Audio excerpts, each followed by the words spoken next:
Welcome back. Hey, delighted to have in the studio with us today Chad McComas. He is the Executive Director of Rogue Retreat. He also heads up Set Free Christian Fellowship.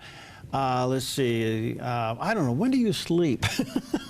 Hey, I sleep well. The Christian Journal. I mean, you got your hands in everything. I do. Great work. Well, God is amazing. Yeah, He is. He really is. And I think we're going to talk about homelessness today. Yeah, but first of all, give us two updates. Rogue Retreat. Rogue Retreat. Rogue Retreat is a nonprofit that we started in 1998, and we sat around a table kind of like this and said, we want to do something for our community, and God has graciously, over the last 17 years, led us to where we are today. Rogue Retreat has 42 apartments. We house homeless folks. We have an extensive program they go through with case management, life skills training, inspections of their living unit. They have to live a clean and sober lifestyle. It's pretty powerful work, and we take people off the streets, and they get their lives back. They move on. Don't need us. Grab somebody else, fill out the apartment. We just took over Heather's Haven, which is a women's recovery home, and we're partnering with the ARC, the Addiction Recovery Center, trying to take people out of there when they go through the treatment, and instead of going back to the streets, they can come into a home with safe and a program, and we're teaming with Jackson Care Connect. At the first year, we're going to have a couple of apartments for pregnant women or women with children under 3, so we can help them get a good start in their life as well. Wonderful. Set Free Fellowship. Set Free.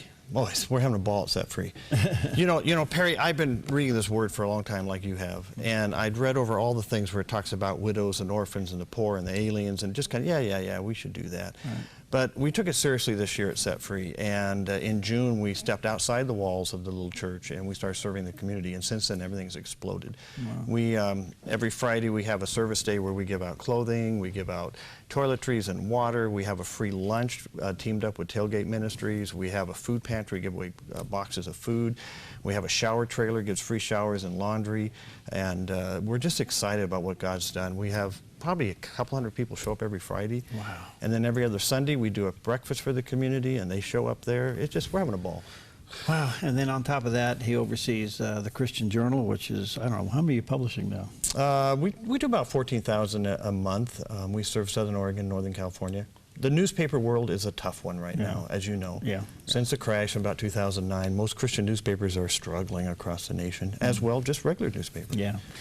All right, homeless camp, as if you're not busy enough. Well, Rogue Retreat, we love serving the homeless, but there's that bottom tier that most people can't serve. If you're homeless in Medford, where do you go? You can go to the Mission, which is a good thing, but you stay 30 days and then you have to be out 60. Well, just because you were in there 30 doesn't mean you have a place to go for the next 60. So they're back on the streets. And I'm not criticizing. I love what the Mission does. Salvation Army is a great shelter as well. But once you get in, there's a waiting list. You know, you're there for a while, which is great. But what about the people that don't get in? St. Vinny's also has a shelter, but it's a 30 days in. So we just said, we've got to create something that people can be at and be safe, and then begin to put the pieces back together. Perry, the Lord really showed me that when a person becomes homeless, there's kind of a whole stage of events that leads down to it, like a domino effect. And once you get to the bottom, you can't get up. I talked to so many people, they lost a paycheck for maybe 2 months, and then they lose their home, their housing, their apartment, whatever. Then they're in their car, and they're sleeping in their car, and then after a while that car gets impounded, and then where are they? They're on the streets. And when you're that far down, how do you pick up? People says, go get a job. But you got to hire somebody that can't clean up and doesn't have clean clothes and can't take a shower. Right. You know, you're going to do that? Doesn't have an address? Chad, how big is this problem in Jackson County? It's quite large. There's a lot of agencies working on it. You know, what are the numbers? They do a count every year, but that count is only the ones they can find. So I know Maslow thinks there's 1,500 homeless youth on the streets. I think there's probably a couple thousand people that are homeless in Jackson County that we know of today. Tomorrow there'll be more. You know, there'll be one taken off, one gets back on. The homeless camp, basically, Perry, is taken after Opportunity Village in Portland and Dignity Village in Portland, Opportunity Village in Eugene, where they've actually created a place where people can be camping safe. You know that if you're homeless and you sleep under a bush in Medford somewhere and the police find you, it's a $3,000 fine for illegal camping. Now, what would happen if you're homeless and you get a $3,000 fine? Just, it's assault on the wound. Would you show up at court? No. No. So guess what happens when you don't show up at court? Now you're a felon. Yes. Yeah. What do you need? What do you need to help? You know, need help? What at do you this need point, I just appreciate letting the Christians know what's going on. We are finding great favor among agencies and different places, and eventually when we can get the land identified and get this opened, we will need Christians to step up and say, hey, we will sponsor maybe a tiny house for a little family, or we'll help buy one of these tents that's covered so they're protected, or maybe we'll provide some food.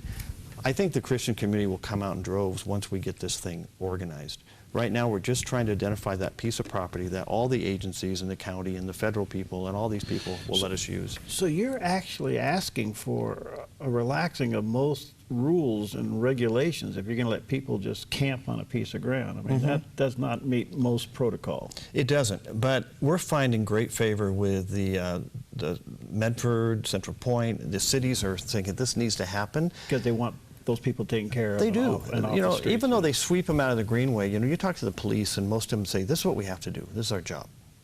Yeah. But do we know there's a need? Yeah.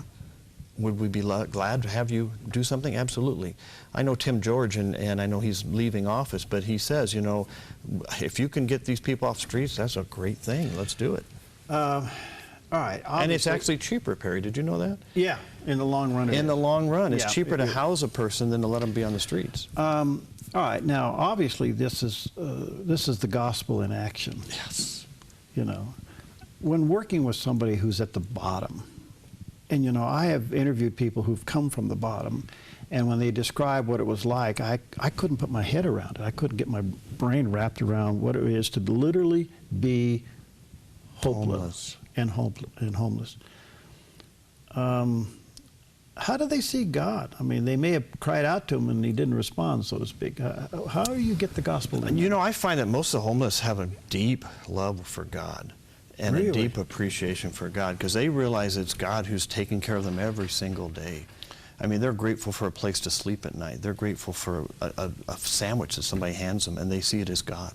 Really? Yeah. You know, that's a great turnaround because I do know that they, the ones that I've interviewed in the past said, you know, life got real simple and values got real clear. Yeah. Really? Yeah. I think that's true.